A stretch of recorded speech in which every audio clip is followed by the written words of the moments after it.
सो जय Hind everyone. More less देखा जाए 30 डेज और less than 30 days are left for your exams. अब इन फाइनल डेज में आपको क्या करना है कि आपकी जो स्ट्रैटेजी है वो बिल्कुल हिट होनी चाहिए। It should be like the bulls आई, जिसमें आपको ना एक्स्ट्रा पढ़ना है और ना जो पढ़ा हुआ है उसको छोड़ना है। तो इन 30 डेज का एक प्रॉपर स्ट्रैटेजी हम लोग देखते हैं और समझते हैं और इसको फॉलो भी करेंगे, क्योंकि एग्जाम में हमें बिल्कुल भी रिपेंट नहीं होना चाहिए।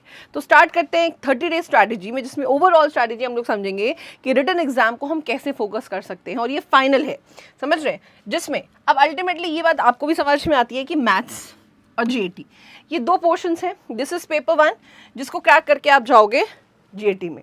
अगर इसको क्वालिफाई नहीं किया तो ये पेपर आपका चेक नहीं होता है। Maths is 300 marks and GAT is 600 marks. ये बात सबको समझ में आती है, ये बात सबको पता भी है बिल्कुल, लेकिन फिर भी बताना ज़रूरी है। अब आपको क्या लगता है, आप 8 से 9 घंटे अगर मैथ्स को दे दोगे तो क्या ये पोर्शन आपको अपना स्कोर दे पाएगा? बिल्कुल नहीं।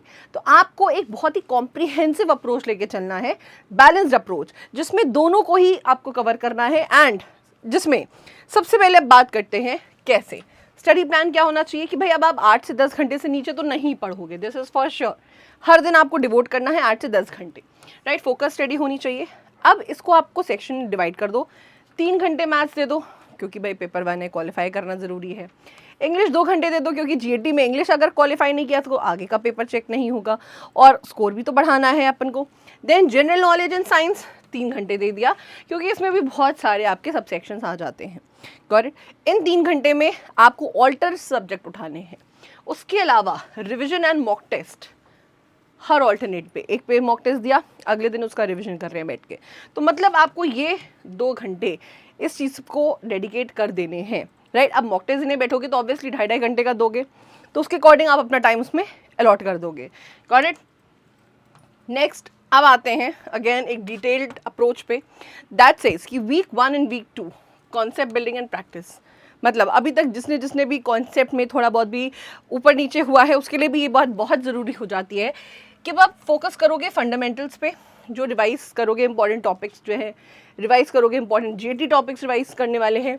मैथमेटिक्स 3 घंटे में क्या करना है भाई, पीवाईक्यू एटलीस्ट लास्ट 5 ईयर्स, जिसमें से की टॉपिक्स कौन कौन से हैं, algebra, trigonometry, geometry, right, coordinate geometry, probability, statistics, mensuration, matrices and determinants. मतलब आप बहुत सारे ऐसे वीडियोस भी जा चुके हैं जिसमें आपको मैथ्स के इंपॉर्टेंट टॉपिक्स बताए गए हैं, उसी से रिलेटेड क्वेश्चंस हैं, वीडियोस बहुत सारी हैं।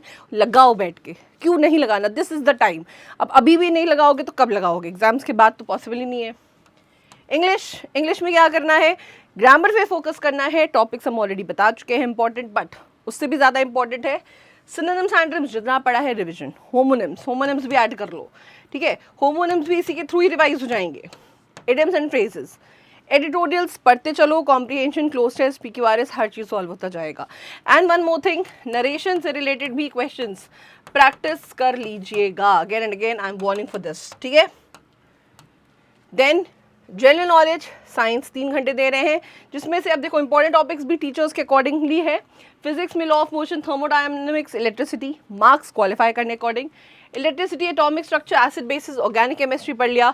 बायोलॉजी में physiology, genetics, ecology, history and polity, Indian freedom struggle, constitution, government structure. Geography में climate, physical features, natural resources. अब फिर क्या कर रहे हो, रिवीजन कर रहे हो, फॉर्मूलाज रिवाइज कर लिया, शॉर्ट नोट्स रिवाइज कर लिया, मॉक टेस्ट दे रहे हैं, है ना, ऑल्टरनेट डेज पे दे रहे हैं, राइट। ऐसा भी कर सकते हैं, एक दिन मैथ्स दे दिया, एक दिन जीएटी दे दिया, सैटरडे संडे बैठ के ओवरऑल दे दिया, मतलब like full fledged mock test उठा के दे दिया, ताकि टाइम बैलेंस भी होना चाहिए हमारा। बहुत ज़रूरी है टाइम बैलेंस करना। देन वीक 3 क्या कर रहे हैं, फुल लेंथ प्रैक्टिसेस पे ज़्यादा focus, shift focus on speed and accuracy, mathematics, solve mock test and high level PYQs. Time management पे फोकस होना चाहिए। इंग्लिश 2 घंटे, reading and vocabulary practice. Error detection daily बैठ के 15 से 20 करो बैठ के, डेली किसी भी टॉपिक पे उठा लो, मिक्स उठा लो, your wish. Sentence improvement questions उसी से related.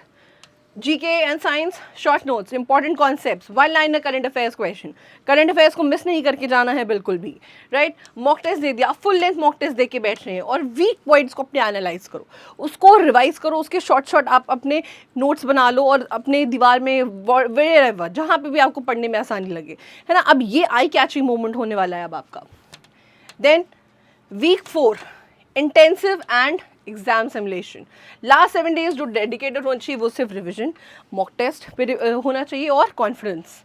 2 mock test daily maths का फुल लेंथ पेपर, जीएटी का 2 मॉक टेस्ट, मतलब मिला के हम कह सकते हैं full fledged mock test, revise formulas, GK notes, concepts, relax and stay confident.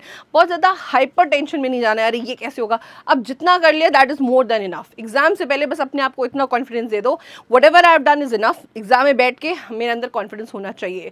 Otherwise बहुत सारे ऐसे बच्चे भी होते हैं जो एग्जाम से पहले तो अच्छा परफॉर्म करते हैं, बट एग्जाम में प्रेशर अंडर आते ही वो अपने आप को क्या कर देते हैं, डिमोरलाइज कर देते हैं। That you don't have to do. So इसके अलावा भी NDA 2 2025 के लिए और NDA 1 2026 के लिए भी बैचेस ओपन हैं, क्योंकि जो बच्चे इस एग्ज़ाम को नहीं दे रहे हैं या जो प्रिपेयर्ड नहीं है उनके लिए आगे का एक रोड मैप बिल्कुल क्लियर है। NDA प्रिपरेशन, जेई या नीट, व्हाटएवर, रिटन और SSB तो है ही, साथ में एडमिशन्स भी ओपन है।